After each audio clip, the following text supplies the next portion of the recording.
یروشلم اسرائیل اور عرب ممالک کے درمیان کشیدگی کی بڑی وجہ بھی ہے۔ یہ شہر مسلمانوں، یہودیوں اور مسیحیوں تینوں کے نزدیک اہمیت کا حامل ہے۔ مقبوضہ بیت المقدس مسلمانوں کا قبلہ اول اور تیسرا حرم ہے۔ یہ شہر رسول اللہ صلی اللہ علیہ وسلم کی جائے معراج ہونے کے ساتھ ساتھ مسلمان، عیسائی اور یہودی تینوں مذاہب کے نزدیک انتہائی متبرک ہے۔ یوں یہ شہر تینوں الہامی ابراہیمی مذاہب کی جائے پیدائش ہونے کی وجہ سے انتہائی تقدس کا حامل ہے۔ اس شہر پر کئی بار قبضہ کیا گیا، مسمار کیا گیا اور پھر سے آباد کیا گیا۔ یہی سبب ہے کہ سرزمین کی تہوں میں ایک تاریخ موجود ہے۔ بیت المقدس کو عبرانی زبان میں یروشلم اور عربی میں القدس کہا جاتا ہے۔ بیت المقدس دنیا کے قدیم ترین شہروں میں سے ایک ہے۔ شہر کے مرکز میں ایک قدیمی شہر ہے۔ تاریخی فن تعمیر کے نمونے سے مالا مال، بھول بھلیاں جیسی تنگ گلیوں کے درمیان یہ چاروں حصوں مسیحی، اسلامی، یہودی اور آرمینیائی میں منقسم ہے۔ اس کے چاروں جانب دیوار ہے جس کے اندر دنیا کے بہت سے مقدس مقامات ہیں اور ہر حصے کی اپنی مخصوص آبادی ہے۔ عیسائیوں کے دو علاقے ہیں کیونکہ آرمینیائی بھی عیسائی ہیں۔ تمام علاقوں میں قدیم ترین آرمینیا کا علاقہ ہے۔ یہ آرمینیائی نسل کا قدیم ترین مرکز بھی ہے۔ سینٹ جیمز چرچ اور مناسٹری میں آرمینیائی باشندوں نے اپنی تاریخ اور ثقافت کو محفوظ رکھا ہے۔ مسیحی علاقے میں دی چرچ آف دی ہولی سیپلکر یعنی کنیسہ القیامہ ہے جو دنیا بھر میں مسیحیوں کے لیے باعث احترام ہے۔ روایات کے مطابق یہیں حضرت عیسیٰ کو مصلوب کیا گیا تھا۔ اسی کو کیلوری کا پہاڑ کہا جاتا ہے اور بعض روایات کے مطابق یہیں ان کا مقبرہ ہے اور بعض کے مطابق وہ یہیں سے آسمان پر اٹھا لیے گئے تھے۔ اس چرچ کا انتظام مسیحی برادری کے مختلف فرقوں بطور خاص یونانی آرتھوڈوکس پیٹریارک، رومن کیتھولک چرچ کے فرانسکن، فرارس اور آرمینیائی پیٹریارک کے علاوہ ایتھوپیائی، قبطی اور شامی آرتھوڈوکس چرچ سے منسلک پادری بھی سنبھالتے ہیں۔ ہر سال لاکھوں لوگ یہاں آتے ہیں اور دعا کے ساتھ توبہ کرتے ہیں۔ پھر یہ کہ عیسائیوں کا بیت اللہ میں پرانا مقدس ترین چرچ اور دیگر مذہبی یادگاریں ہیں۔ مسلمانوں کا علاقہ چاروں علاقوں میں سب سے بڑا ہے اور یہیں مسجد الاقصی واقع ہے۔ یہ ایک سطح مرتفع پر واقع ہے جسے مسلمان حرم الشریف یا بیت مقدس کہتے ہیں۔ مسجد الاقصی اسلام کا تیسرا سب سے بڑا مقدس مقام ہے اور ایک اسلامی ٹرسٹ یعنی وقف کے ذمے اس کا انتظام و انصرام ہے۔ مسلمانوں کا ایمان ہے کہ پیغمبر حضرت محمد کو یہیں سے معراج ہوئی تھی۔ ہر روز ہزاروں مسلمان اس مقدس مقام پر آتے ہیں اور نماز ادا کرتے ہیں۔ رمضان کے مہینے اور جمعے کے دن یہاں ان کی بہت بڑی تعداد ہوتی ہے۔ یہاں ایک مقام قبۃ الصخرہ ہے۔ گنبد صخرہ اسی کو کہتے ہیں۔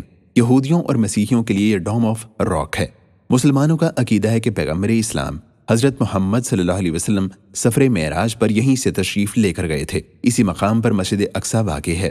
ابتدائی اسلام میں یہی مسجد مسلمانوں کا قبلہ رہی، اس لیے مسلمان مسجد اقصی کو قبلہ اول بھی کہتے ہیں۔ یہودیوں کے علاقے میں کوٹیل یا مغربی دیوار ہے۔ یہ وال آف دا ماؤنٹ کا باقی ماندہ حصہ ہے۔ یہ کہا جاتا ہے کہ یہودیوں کا مقدس مقام کبھی اس جگہ تھا۔ یہودیوں کا ایمان ہے کہ اس دیوار کی بنیاد حضرت داؤد علیہ السلام نے رکھی تھی۔ یہی وہ دیوار ہے جس کی تاریخ ہیکل سلیمانی سے جا ملتی ہے۔ کہا جاتا ہے کہ اس کے اندر ہولی آف دا ہولیز یعنی یہودیوں کا مقدس ترین مقام تھا۔ یہودیوں کا یقین ہے کہ یہ وہ جگہ ہے جہاں سے کائنات کی تخلیق ہوئی اور یہیں پیغمبر ابراہیم نے اپنے بیٹے حضرت اسحاق، مسلمان حضرت اسماعیل کی قربانی کی بات کہتے ہیں کہ قربانی کی تیاری کی تھی۔ کئی یہودیوں کا خیال ہے کہ ڈوم آف دا راک ہی ہولی آف دا ہولیز ہے۔ آج مغربی دیوار یہودیوں کے نزدیک ترین مقام ہے جہاں سے یہودی ہولی آف دا ہولیز کا تقرب محسوس کرتے ہیں۔ اس کا انتظام مغربی دیوار کے ربائی کے ہاتھوں میں ہے، جبکہ ہر سال وہاں دنیا بھر سے لاکھوں یہودی پہنچتے ہیں۔ نیز اسی سرزمین پر حضرت ابراہیم علیہ السلام، حضرت اسحاق علیہ السلام، حضرت یوسف علیہ السلام، حضرت یعقوب علیہ السلام اور حضرت موسیٰ علیہ السلام کے مزارات ہیں۔ یہودیوں کا 3000 سال پرانا قبرستان بھی یہیں ہے۔ فلسطینی اور اسرائیلی تنازع کے مرکز میں قدیم یروشلم شہر ہی ہے۔ یہاں کے حالات میں معمولی سی تبدیلی بھی کئی بار تشدد اور بڑی کشیدگی کا باعث بن جاتی ہے۔ یہی وجہ ہے کہ یروشلم میں رونما ہونے والا ہر واقعہ اہم ہو جاتا ہے۔ یہ شہر نہ صرف مذہبی طور پر اہم ہے بلکہ سفارتی اور سیاسی طور پر بھی بہت اہمیت کا حامل ہے۔ زیادہ تر اسرائیلی یروشلم کو غیر منقسم اور بلا شرکت غیر اپنا دارالحکومت تسلیم کرتے ہیں۔ اسرائیل کا ایک ملک کے طور پر سن 1948 میں قیام عمل میں آیا تھا۔ اس وقت اسرائیلی پارلیمنٹ کو شہر کے مغربی حصے میں قائم کیا گیا تھا، جبکہ سن 1967 کی جنگ میں اسرائیل نے مشرقی یروشلم پر بھی قبضہ کر لیا۔ اس کے ساتھ قدیمی شہر بھی اسرائیل کے قبضے میں آ گیا، لیکن بین الاقوامی سطح پر اس کے قبضے کو تسلیم نہیں کیا گیا۔ یروشلم پر اسرائیل کی مکمل حاکمیت کو کبھی تسلیم نہیں کیا گیا ہے، جس پر اسرائیلی رہنما اپنی مایوسی کا اظہار کرتے رہتے ہیں۔ فلسطینیوں کا موقف اس کے برعکس ہے۔ وہ مشرقی یروشلم کو مستقبل کا اپنا دارالحکومت کہتے ہیں اور اسرائیل اور فلسطین کے درمیان امن و مذاکرات میں اس پر رضامندی کی بات بھی شامل ہے۔ یروشلم کی 1/3 آبادی فلسطینی آبادی ہے، جن میں سے بہت سے خاندان صدیوں سے وہیں آباد ہیں۔ شہر کے مشرقی حصے میں یہودی بستیوں کی تعمیر بھی تنازع کا بڑا سبب ہے۔ بین الاقوامی قانون کے تحت یہ تعمیرات غیر قانونی ہیں، لیکن اسرائیل اس سے انکار کرتا ہے۔ القدس کی اس متنازع حیثیت کے پیش نظر وہ ممالک جن کے اسرائیل کے ساتھ سفارتی تعلقات ہیں، ان کے سفارت خانے تل ابیب میں واقع ہیں اور یروشلم میں صرف قونصل خانے قائم ہیں۔